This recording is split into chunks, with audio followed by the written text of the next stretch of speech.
Welcome to Hard Talk. I'm Stephen Sacker. Over the last 5 years, the Libyan state has been shattered into fragments. Now it has a UN-backed government committed to restoring unity. But the omens don't look good. The political scene remains confused. Multiple well-armed militias still call the shots on Libya's streets, and the jihadists from Islamic State pose a continued threat. My guest is Libya's former Deputy Prime Minister, Mustafa Abushagur, a backer of this unity government. But is Libya beyond salvation?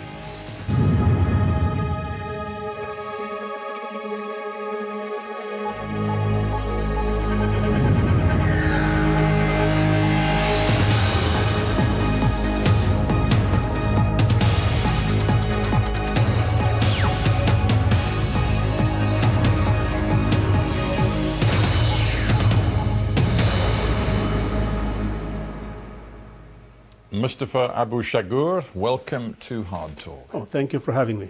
Let us talk about what is happening in Libya today. For the last 2 months, you've had a unity government, the so-called National Accord government. But the idea that your country is somehow politically united, it's just fantasy, isn't it? For the time being, yes.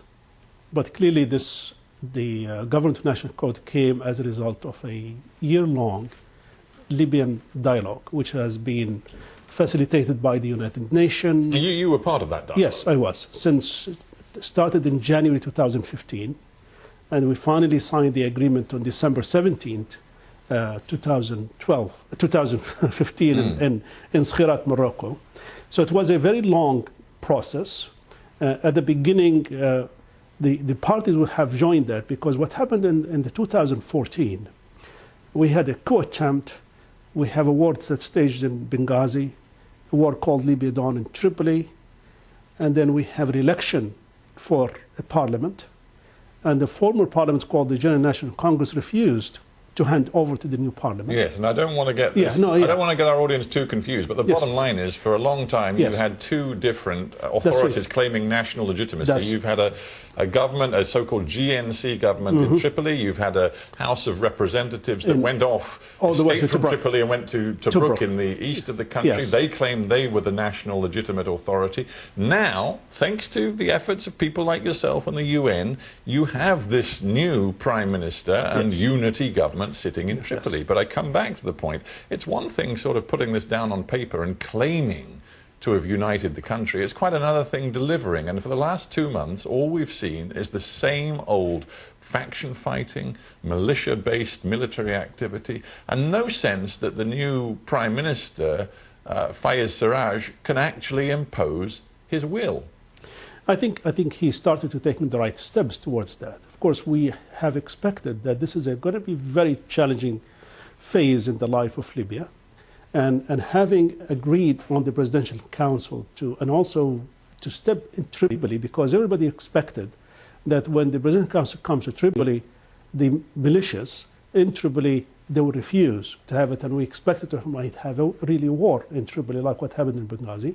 But luckily that didn't happen, because most of those army formations, military formations, militias, whatever the name we're going to call them, they realized that this is an opportunity for the country to move forward. Yeah, but the point is the Prime Minister doesn't control those militias. They, in a sense, control him. I mean, he can sit there in his heavily fortified naval base as long as they are happy to let him be there. But the fact is, as we saw when he arrived in the city, and he wanted to come by air but wasn't allowed to and had to come by boat, he doesn't call the shots. He doesn't at the time, that's true. But the thing that has changed, because since he has all the backing from the international community, and it made clear that this is only legitimate government, so now he can control the money. And of course, if he controls the money, he will be able eventually to control the militias. I tell you what, right now in Libya, I'd rather control the guns than the money. And he doesn't control the guns. No, he does not. No, he does not. So let's be realistic. Let's not talk fantasies. Let's talk realism. One of the things that, apart from the guns he doesn't control, is still this House of Representatives, this parliament that was elected in 2014, which is sitting in Tobruk, and which, in theory, according to the document that you worked on, still is the legitimate parliament. Yes. And they are refusing to authorize and mandate this new Prime Minister, Mr. Siraj. So, in a sense, he still sits in a legal limbo, despite the UN and your best efforts. No, it is. He is legal, as the Presidential Council has been. The agreement has been approved by the House of Representatives, and but not by the majority that would give him full legitimacy. No, it is majority. I am a member of that parliament. Yeah, I know. Yes. No, I'm just what happened. We were there. This is February 23rd, to vote on the government after Mr. Siraj came and he presented his government to the parliament. And in that day, we are ready to vote for the government. I know we have 102 out of the 197 members, the total number is. Unfortunately, we could not hold the session. No. And so when we could not hold the session, because Mr. Gila, who is the president of the House of Representatives, the speaker, refused to have a session. Right. So they turned the lights off on us. So we walked outside. This is Libya all over, isn't it? It is. You know, it is. Your Prime Minister can't even command the respect of the Speaker of the House, and frankly, you say, oh, it doesn't matter, we have the support of the Parliament, but the truth is you don't. And the Parliament has not rubber-stamped this new government. Yes, not in a very conventional way. No. What we have done, we moved out when they turned off light in the hall. We moved outside and we signed the piece of paper, 102 of us, saying that this is the legitimate government. If we are given the chance to vote for it, we could have voted for it. If I may say so, that is a deeply Libyan solution. Of course. And it doesn't really sound sustainable. But unconventional. If you don't mind me going through the litany of problems you've got, let's move on to something that maybe is even more profoundly problematic, and that is the role of perhaps the most important military general in Libya today, Khalifa Haftar. Yes. Now, Khalifa Haftar commands the loyalty of thousands of men. I think he calls his institution the Libyan National Army. Some may dispute whether it really is the Libyan National Army, but nonetheless, it is a potent military force in the east of the country. He, just the other day, gave a television interview in which he described this unity, national accord government of yours as, quote-unquote, nonsense. Oh, yeah, of course, because he realizes if there is a government, if there is a national government, he might have no role to play. And because Mr. Haftar, when he came in, he formed a militia, because at that time he has no legitimacy whatsoever. He decided, first of all, he attempted a coup early on, and then he decided to come and attack Benghazi to fight terrorism as a militia himself. He is a leader of militia at that time. He has no legitimacy from anybody. At the time there was a Congress, and there is only one government at that time. There was no two in May 2014. And then, of course, he attacked Benghazi. Yes, there is an element of Benghazi with Ansar al-Sharia, who they are labeled, or they are really stated by the United Nations as a terrorist group, yes, but also others.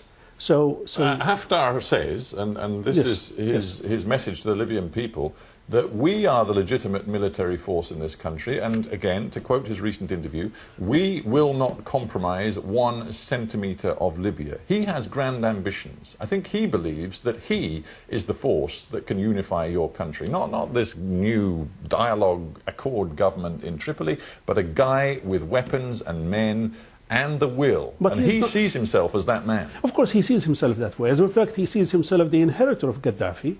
But 75% of the country is not accepted there. He is not accepted in the West, which is 65% of the population. He will not be able to make it there. He tried before that, and he was completely rejected. The army... Do you see, sorry to interrupt, sure, but do you see him as a war criminal? Because the old GNC government in Tripoli described him as a war criminal. One of his own staff, who recently sort of left his service, Colonel Mohammed Hijazi, says that he's been using secret paramilitary forces to carry out abductions, killings and beheadings. Would you like to see Haftar put on trial? Sure, yes. I mean, he committed crimes, and this is his lieutenant. I mean, this is his speaker who he's claiming that he did all of this. We know he attacked people. I know he kidnapped people.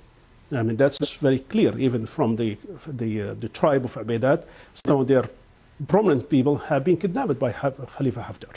But Khalifa Haftar, I come back to this point, yes, has the most coherent military force in Libya today. So when you say the man is possibly a war criminal and needs to be tried for alleged war crimes,